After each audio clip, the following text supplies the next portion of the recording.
part of the Press Play Podcast Network.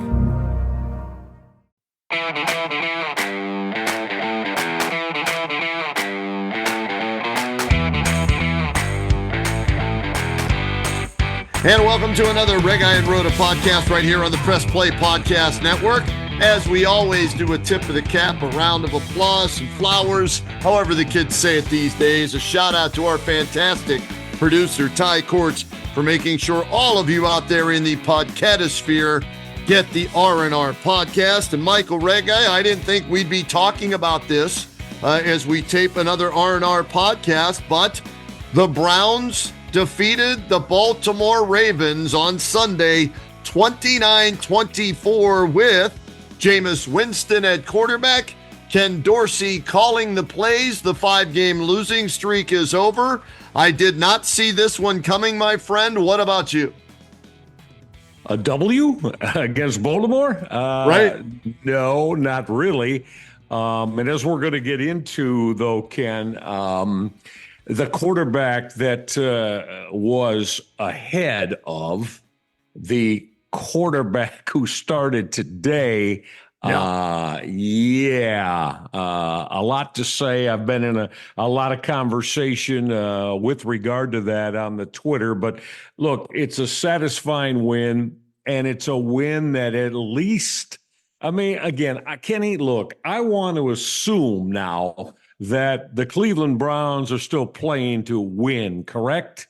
Right. Yeah, I know things don't look good as far as postseason accessibility here.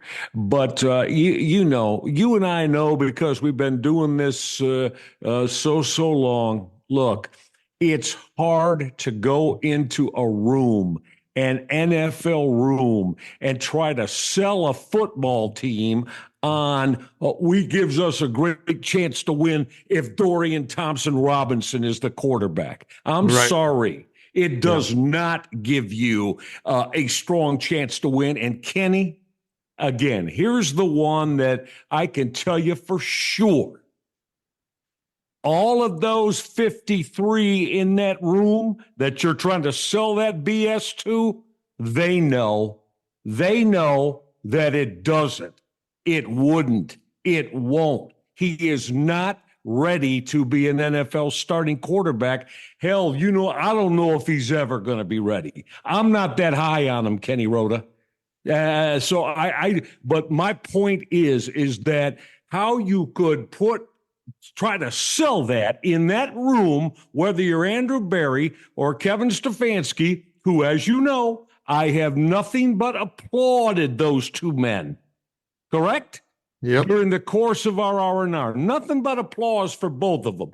But how in the God's name those two tried to sell that to that room of professional football players, Dorian Thompson-Robinson is going to give us the best chance to win here. That's bullshit.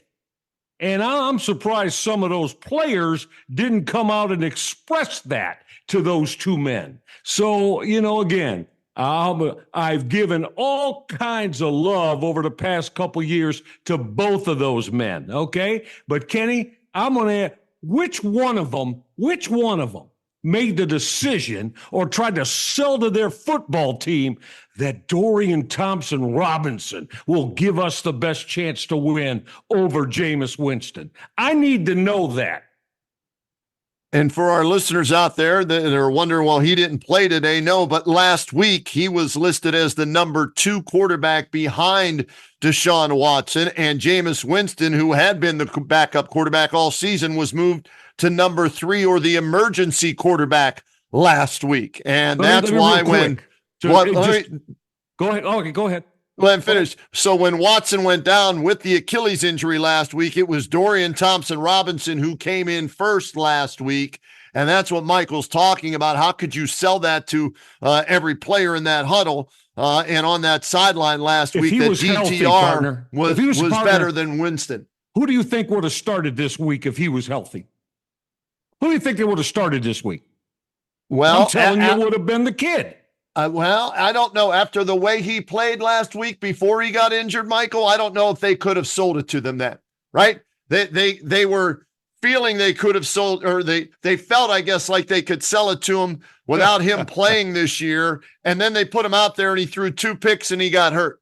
So even if he was healthy after that performance last week, and then when Winston led them down the field for a touchdown, I don't think they would have been able to sell it to the players this week that, DTR was going to start ahead of Jameis Winston. They came to their senses, at least for this week, and we'll see moving forward. Maybe I'm wrong, but I think Winston will be your starting quarterback moving forward unless it was just a 1-week thing. But after throwing for 334 yards, 3 touchdowns, luckily no interceptions, got some help there, maybe from divine intervention, and we'll get to the passing of Jimmy Donovan here in a little bit.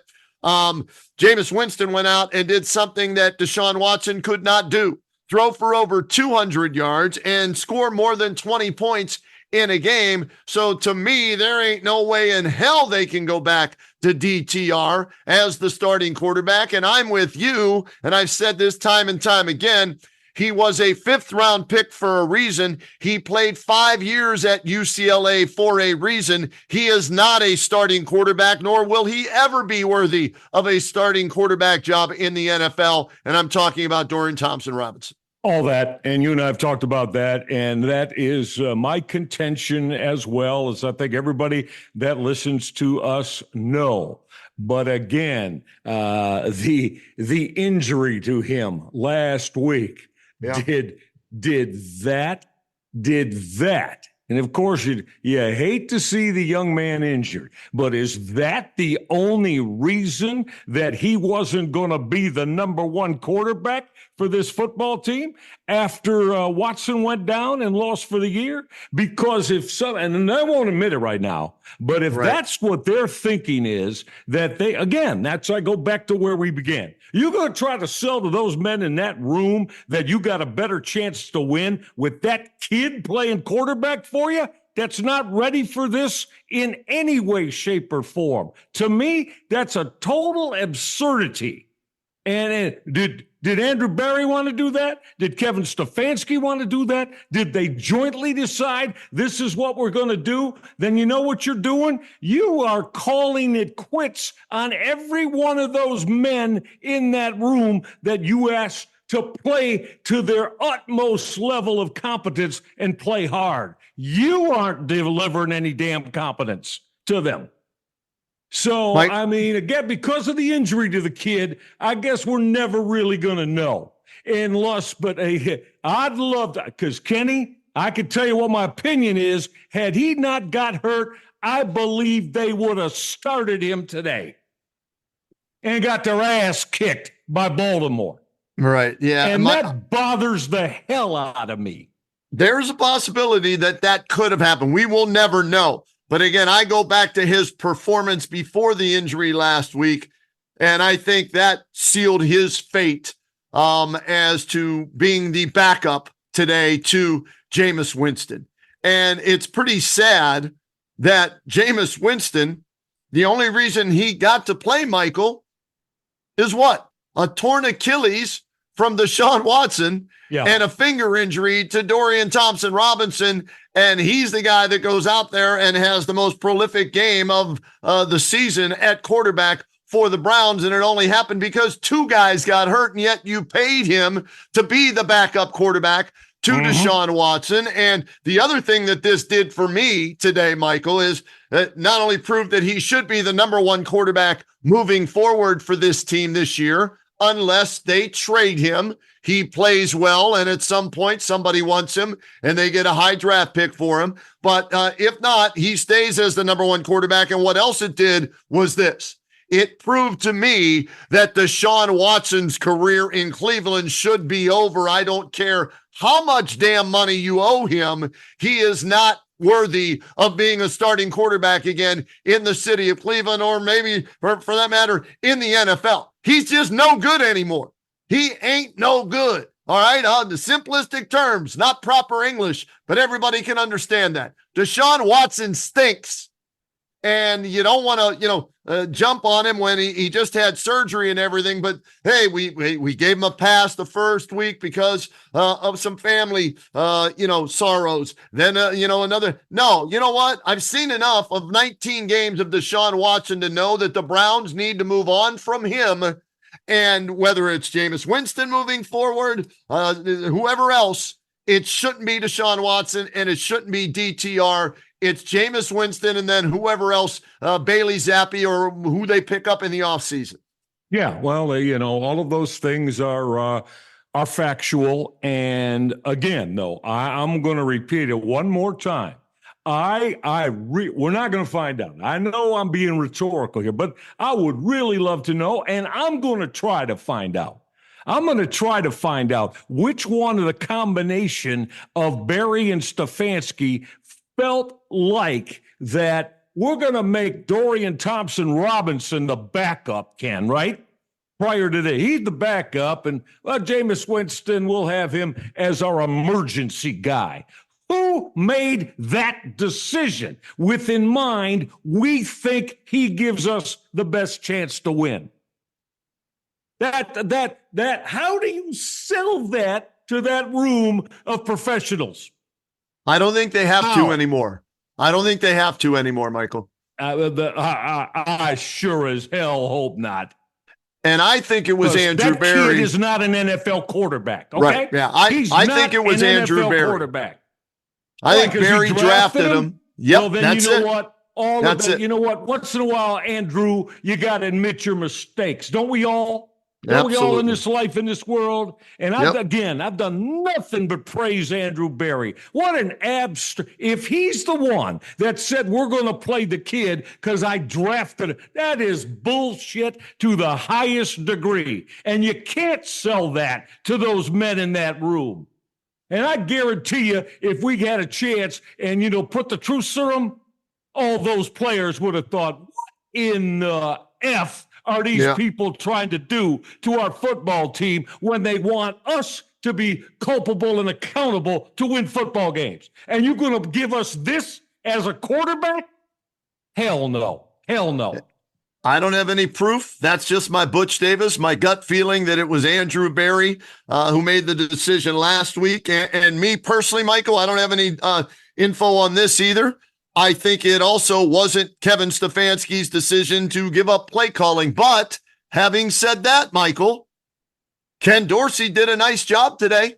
I thought he did. I thought he did a fine job with it. Again, small sample size. It's one game, but he had Jameis Winston, to work with there. And I also thought Kevin Stefanski did a nice job managing the game as a head coach only, especially late in the game after they took the 29-24 lead over Baltimore, using those timeouts late to get his defense set. And they end up winning the game. So, Winston worked out today. Dorsey worked out today. And Stefanski worked out today in their new roles. And now we'll see if they can do that 2 weeks in a row when the Chargers come to town on Sunday. Well, yeah, and see if they can back this up, man. And that, of course, again, I just, as you could tell, it works me up. I want to know 100% that those people still are trying to win football games.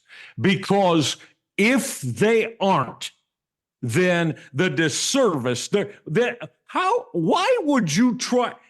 If you're a player on that team and you have that inkling, why am I busting my ass and being told I got to be accountable and being told that my spot on the roster and on this football team may be up for grab every week when these people aren't trying to win?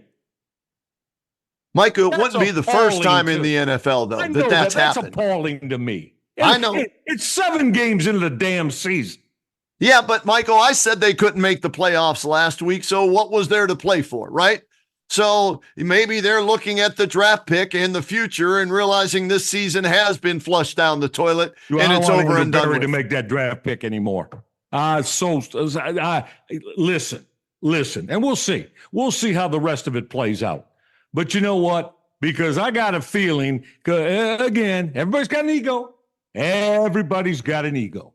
I got a feeling that, maybe that initiated to him. No, let's have Dorian Thompson Robinson as the backup and have Jameis Winston the 3. Do you believe a lot of other NFL franchises? We can only go on, Kenny, what we've seen. And I don't give I doubt that this kid is showing any resemblance of Dan Marino and Tom Brady on a practice field, Kenny. I'm sorry. You're not going to be able to sell me on that, okay? So, again, what made them believe that they could sell their football team on this? That if he's got to go in and play, he's going to give us a real good chance to win. Ahead of Jameis Winston. And nobody's listening. Before, Reggie, win. I'm not trying to tell you Jameis Winston is a Hall of Famer. Come on now. You understand what I'm saying. Well, you don't try to tell me that Jameis Winston and what he's accomplished. I don't even care if you want to call him an average NFL quarterback. That's fine. You'll never sell me on he wouldn't give you a far greater chance to win than that kid that Barry drafted out of UCLA, whose best college attributes were his legs. Michael, I don't think we have to worry about it anymore. DTR will be the backup, or maybe he'll get demoted to the emergency quarterback if Bailey Zappi picks up the offense and becomes the backup behind Jameis Winston, because I don't see how there's any way. And they won the game today because of Jameis Winston. Okay, they did. Damn right they That's did. Why they won the game today. It was a huge part of it. 2-6 now on the season. He is the reason. 334 yards, 3 touchdowns, including the game winner, the Cedric Tillman with 59 seconds left. And that was a play call by Ken Dorsey to go over the top, go for the big shot there. And he delivered a perfect ball and said Tillman, who had not caught a touchdown pass in his entire NFL career, short-lived, but still catches 2 touchdown passes today, his first 2 in the NFL. And so they found a way to win today at home. And I think because of that and the way Winston played last week in the one drive and the way he played this week, I think there's no way they can sell it to anybody in the entire organization that Winston shouldn't be the starting quarterback moving forward for the rest of the season, or until they trade him if somebody wants him, or we don't hope this happens if he were to get hurt. I think he's your starting quarterback now, at least moving into the Chargers game. And then there's a bye week after that. And the trading deadline is somewhere in that vicinity. How about this? 16 first downs passing today. How about that? Allowing them to maintain the football, right? Keep Yep. the sticks moving, keep the offense on the football field, Kenny. He went 8 of 15, 53% in converting third downs. Yes, And again, he did. 16 first downs. Winston moved the sticks with passing game, throwing the football. So, I feel good for him because I felt badly for him that, wait a minute. Again, last night, you're going to relegate him behind that kid that you had as the backup? Yeah. That's not an NFL quarterback. Get the hell out of here. So anyway, that's a good performance by him today.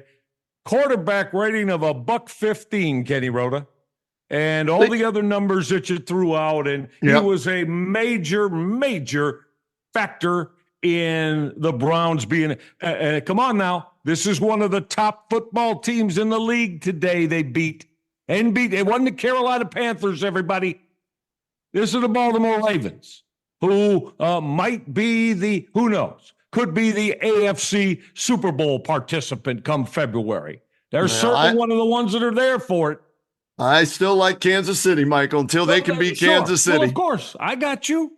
I said could be. Okay, yeah. I still don't believe in Lamar Jackson, and we saw a little bit of why today. I don't think until he gets to a Super Bowl, I cannot pick the Ravens to beat Patrick Mahomes and the Chiefs, or maybe even, although Allen hadn't been to a Super Bowl either, I like the Bills more than I like, the Ravens. And we kind of saw a little bit of it today, and their secondary, it was banged up in that. But we knew coming in that this could be a big passing game, we heard, for the Browns, and it was. And I will say this, though, as good as Jameis was, and he was good, he should send a bottle of champagne over to Kyle Hamilton. Say thank you for dropping a game-ending interception. That would have sealed the deal right then and there. That's a thank you that should be handed out from Jameis.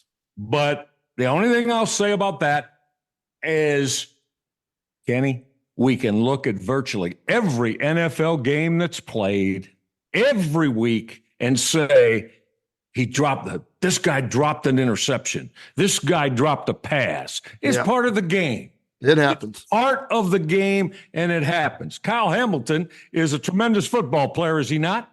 Yes, he is. Was I shocked? He flat out, he choked that up and dropped the football. He was the only open receiver there. That's right. One of the best players at his position in the NFL. Had a chance to end the football game, and he didn't do it for his football team. So there you go. Every week we can look at that and say that the bottom line is that, to me, Winston throwing that touchdown pass to Tillman over the top, we haven't seen this here in a hell of a long time. Yeah. And again, Jameis Winston is not a Hall of Famer. He's probably not a Super Bowl winning quarterback. And I'm not, you know what I'm trying to say. But I know this. He unequivocally, without question, gives you the far greater chance to win with how this Browns quarterbacking room is constructed right now. And anybody that can't see that or won't adhere to that, I don't know what else to tell you. I don't know what else to tell you. By the way, Michael, he's quarterback number 39. 39th different starting quarterback for the Browns since 1999, Jameis Winston. And in his first start for the Cleveland Browns, he sets a new record throwing for the most yards since 1999 of any quarterback making their first start in Cleveland. 334 yards. Kelly Holcomb with 326. Brian Hoyer 321 in their debuts for the Browns since 99. So again, congratulations to Jameis Winston. Hey, and I want to give some love to DeJuan Jones at left tackle. They got rid of the turnstile. They got rid of Mr. Olay. Jedrick. Well, okay, I shouldn't say they got rid of. He's hurt. Still on the football team. Yeah, he's on the football team. He's hurt. And again, and you never like to see anybody get hurt. We don't want to cheer for them to get hurt, but I've been yelling, screaming at the top of my lungs to get rid of that left tackle that they shouldn't have drafted, Andrew Berry, number in the first round. Jameis Winston, Jed Wills, right?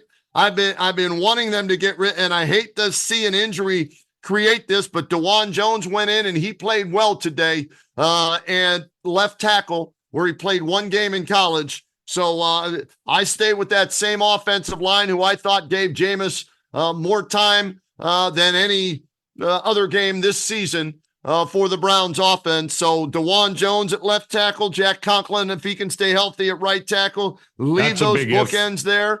And I don't care when he comes back from injury, whatever it is. I don't want to see Deshaun Watson in a Browns uniform anymore, and I don't want to see Jed Wills in a Browns uniform anymore. I'm done with both of them.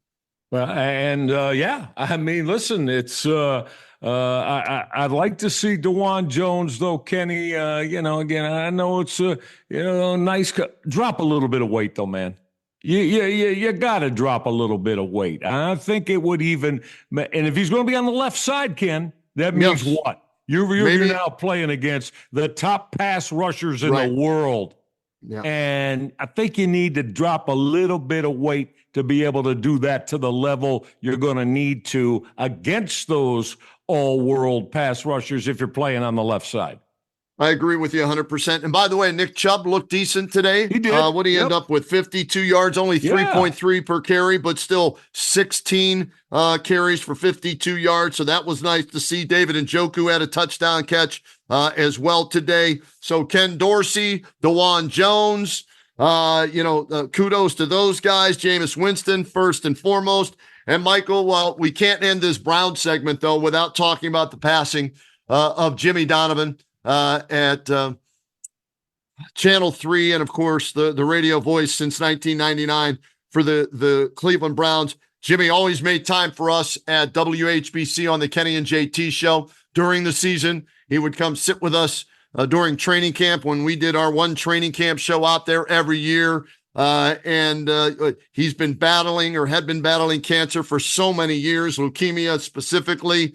And when we were out there in August, we had heard that, it returned and he retired from WKYC, and we were hoping it wasn't because of, well, what has happened, but the cancer returned in a much more aggressive way. And he passed away at the age of 68 on Saturday morning. So thoughts and prayers going out to the entire Donovan family.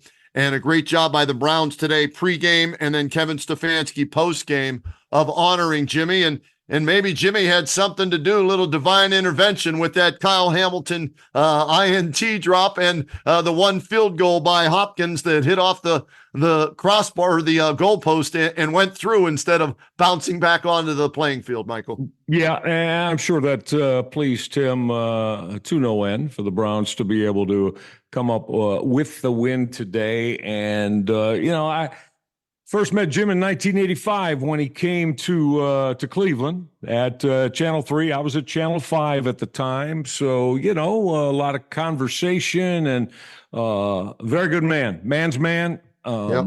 Thought the world of him. And I'm just talking about, forget about the broadcasting piece of it. Right. Forget about that. Did a hell of a good job. Hell of a good broadcaster and for the Cleveland Browns, and a sports anchor at Channel 3. But to me, that's aside. What kind of man are you? What kind of heart do you have? How much are you willing to go the extra mile and be friendly to those that look up to you and this and that? And Jim always did that. And we had a very good relationship, as I said, even though we were, competitors, right? To start by, Right. I'm at Channel 3 and I was at Channel 5 and we're competitors. But, we always discussed a lot about what was going on in the Cleveland sports scene, and I very much valued being able to do that with him. And yeah, at 68 years old, just a tragic loss. And, so I got to know, his wife Cheryl and his daughter Megan, and again, deepest heartfelt condolences to Jim's loved ones on his passing. Yeah, no doubt, Michael. Like I said, we'd call him, he'd come on anytime. And he would always listen. And it was kind of weird for us yesterday. We're taping this on a Sunday night.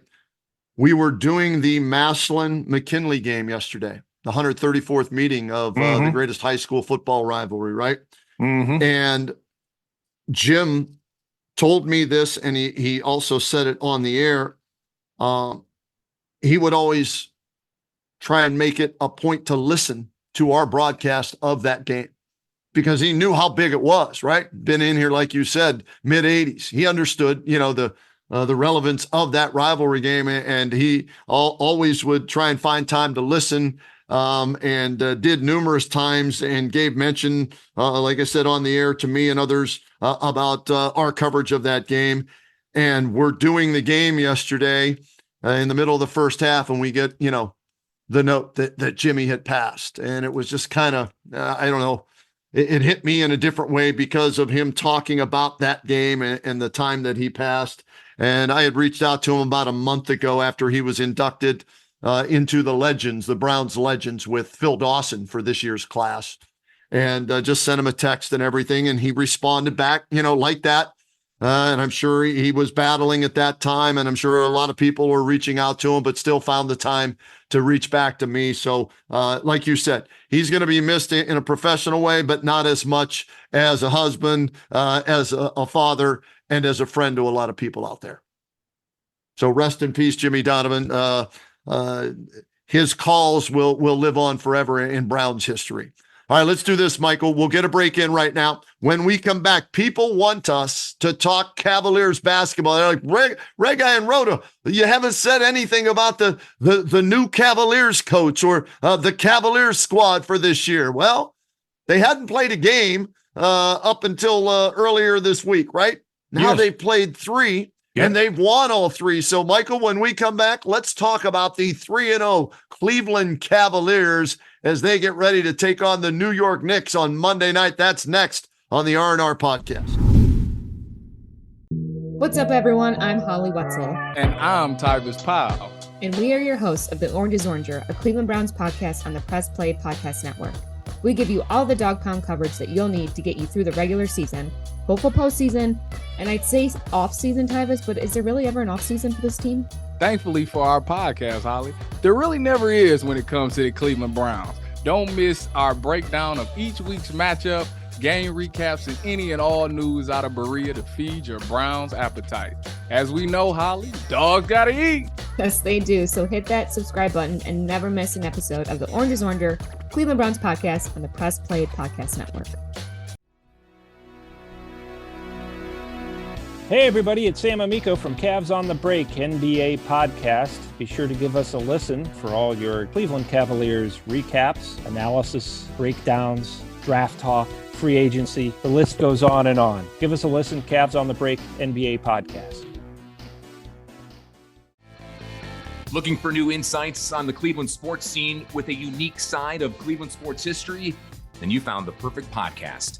I'm John Sable. And I'm Scott Sable, and we're hosts of the Sable Brothers on the Baseline podcast, a podcast about Cleveland sports, but not your typical podcast about the land's sports teams.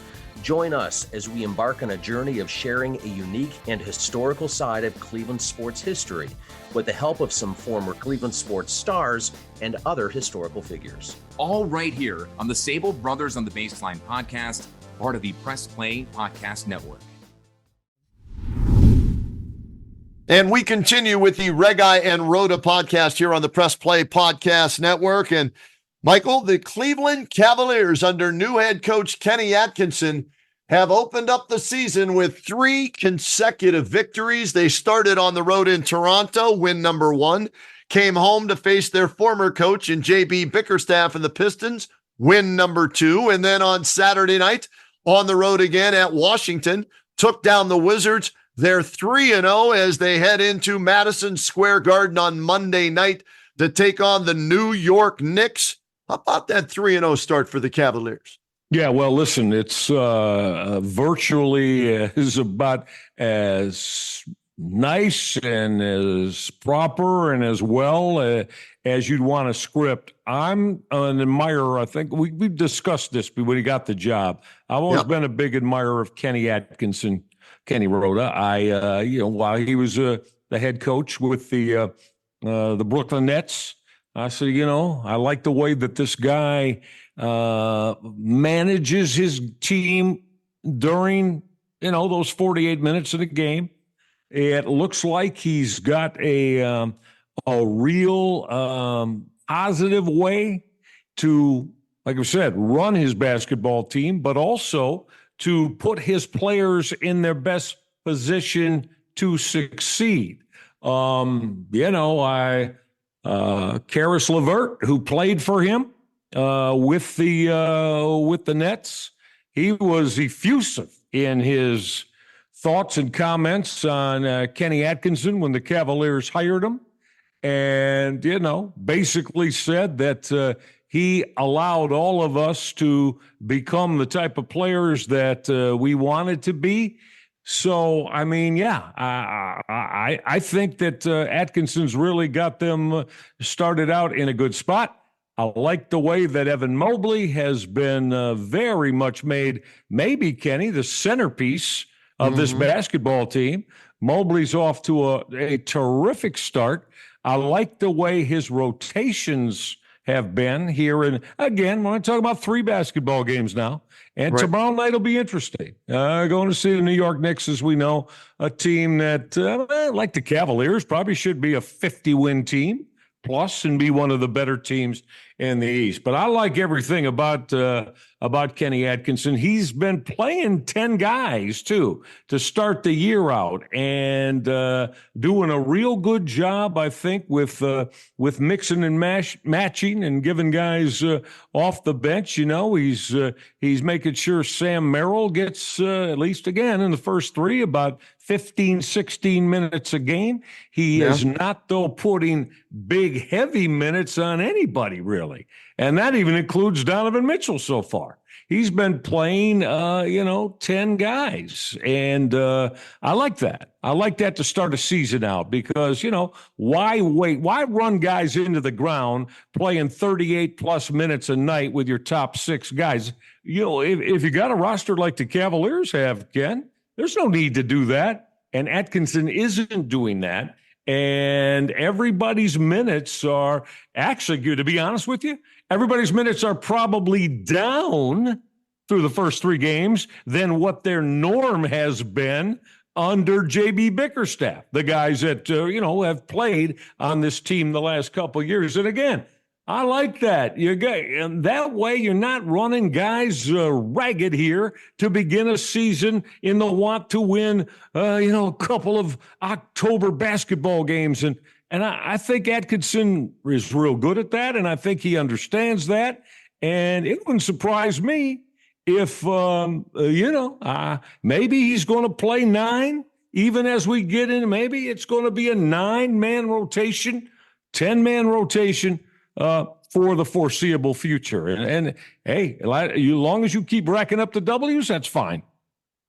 Michael, I'm looking at the stats through 3 games. They're hoisting 34 3-point shots a game. Like to see that. That's the way the game is being played these days. The tempo of the game, much better on offense. The ball move. I saw one clip online. Michael, they made 6 passes and found a wide open Darius Garland for a corner 3. They made the extra pass and loved seeing the ball movement like that. To your point, the most minutes anybody is playing on average is Evan Mobley right now at barely 30 minutes a game. Everybody else is under 30 minutes a game. How about that? I love it. I love it right now. I think it's very astute by Kenny Atkinson. That's the way to go. Plus, I think you got 10 guys on this basketball team, wouldn't you agree, that are worthy of getting minutes. Again, he'll decide how much that may be, but when you don't have, as you say, Evan Mobley and Donovan Mitchell, don't run them into the ground playing 40 minutes a night this early in the season. There's no need for that, is there, Kenny? And Atkinson is doing that, and he's sharing the wealth and getting everybody involved. And hey, the results through 3 basketball games have been exactly what everybody hopes for and wants. You mentioned 10 guys playing at least 18 minutes or more, and this is without Max Strus, who's out for 6 weeks with that ankle sprain. Dean Wade has started and has been okay. Not great, but he's been okay. But the rotation and the guy that is really, hey, I love what they're doing with Mobley. He told us at Media Day on the Kenny and JT show on WHBC that they were going to run more offense through Evan Mobley, and they're doing that, which is good. But we know this is Donovan Mitchell's team, but it seems like Mitchell is accepting of that. And how about Ty Jerome coming off the bench, Michael Reghi, right now averaging about 13 points and 4 assists per game. And this was a guy we joked about last year on the radio show because we'd always look to see if he was healthy. And he played, I think, in 2 games. Well, now we're getting to see why the Cavaliers wanted to keep him and what he might be able to do for you coming off the bench. And, I believe Ty Jerome was on that Golden State team when Kenny Atkinson was an assistant coach. So he's familiar with him. So you've got your backup point guard coming off the bench. Craig Porter, still a young kid.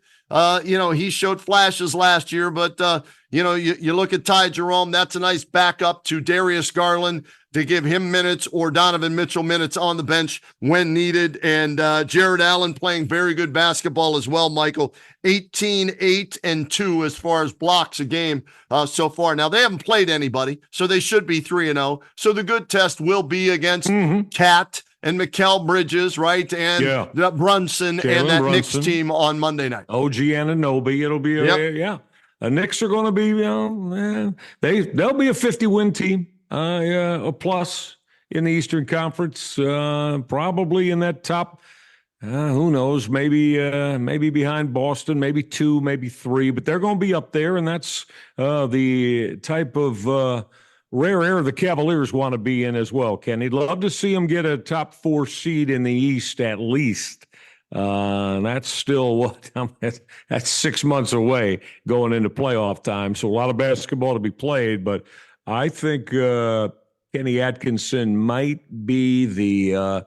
I don't know if there's a perfect guy, but I know he gets it and he understands it, and I think he knows exactly what it's going to take to get this basketball team, well, as we said, playing 9 or 10 and keep their level of a competency strong.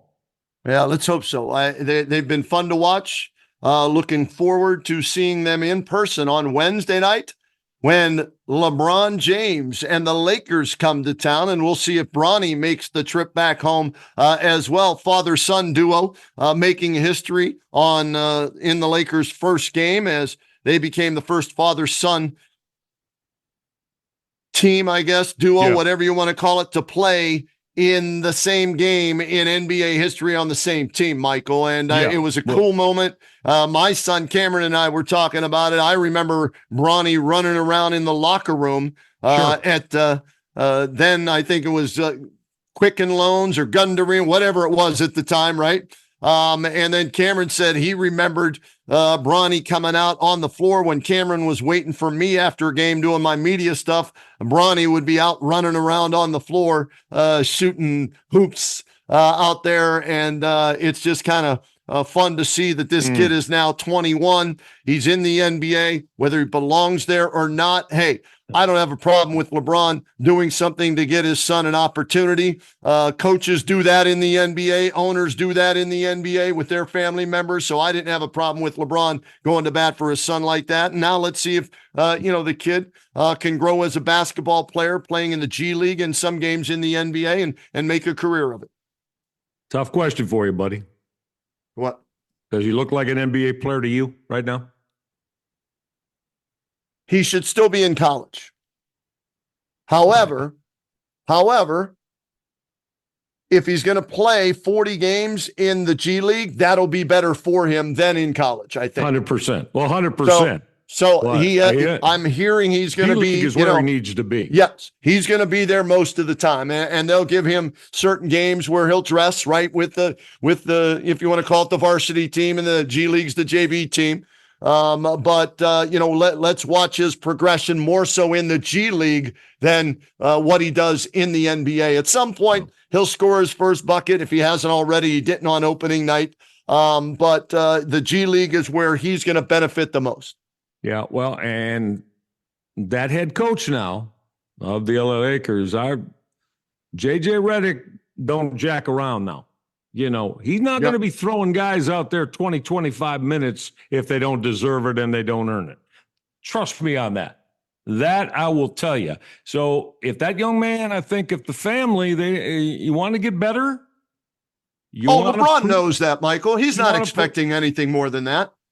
LeBron realizes that. He's too smart of a basketball player to realize that. And remember, he's trying to win a championship still for his legacy. And he knows that his son probably doesn't give them the best chance, right, to win right now. So I no doubt in my mind, LeBron realizes that and understands that the best place for him is in the G League. I'd be shocked to think otherwise. 100%, all of that. So we'll see if that happens, and that in the G League, he shows, because in the G League, you're still playing with, men and guys who many of them have played 3 years. Not too many play 4 anymore, but collegiately, you know what I mean? Right. Yep. And so, yeah, we're going to find out if he has those capabilities to be able to show that at some point he is going to earn the possibility and be able to be a contributing part of an NBA team, that wants to win. So we'll find out. So we'll be there Wednesday for the Kenny and JT show pregame, and then we're going to stick around and check out the Lakers and the Cavaliers in person for the first time this year. So I'm looking forward to being at Rocket Mortgage Fieldhouse for my first game of the year, and looking forward to the Cavaliers season. And Michael and I will be breaking it down in more detail for all you diehard Cavs fans out there that want more from us on that.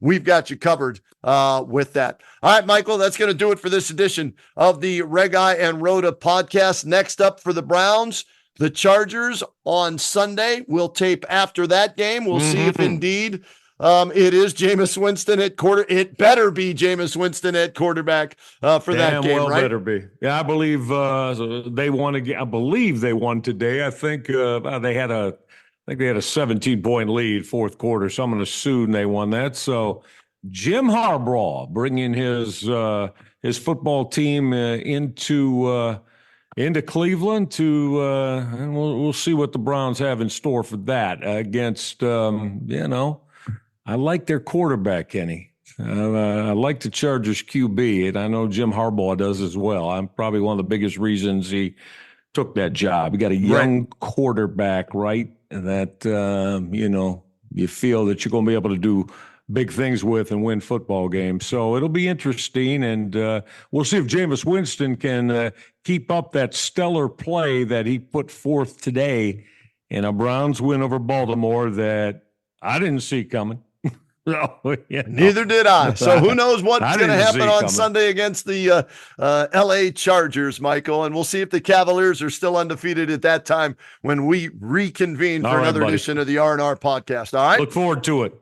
Thanks again going out to our producer, Ty Cordts. Great job as always. Most of all, thanks to you for your loyal listenership over the years and continuing here with the RnR podcast. Please, if you haven't already, subscribe to the Press Play Podcast Network so you can find out all about when new podcasts drop for RnR and all the other great podcasts that are here on the Press Play Podcast Network.